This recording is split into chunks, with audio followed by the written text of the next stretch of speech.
I'm the author of the Beacon Bakeshop Mysteries. My second book in the series, Murder at the Christmas Cookie Bake-Off, has just come out in time for the holidays, and I'm so excited to get to share it with you. It's a fun Christmas cookie read with a little bit of a murder, but there's a lot of Christmas shenanigans in this book, and best of all, there's a lot of cookies. Today I'm going to teach you how to make, or show you how to make, Lindsay's signature cookie. You'll know what that means when you read the book. It's her signature cookie called the Lemon Ginger Sandwich Cookie. I love these cookies.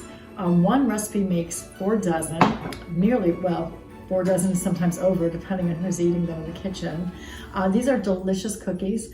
The outside is a crisp, ginger, delicious cookie shell, and the inside is a light, bright lemon filling. It's the perfect pairing for a holiday cookie. They're great with coffee, tea, or whatever else you're drinking that day. So are you ready to bake some cookies? Come along to my kitchen and I'll show you how to make the lemon ginger sandwich cookie.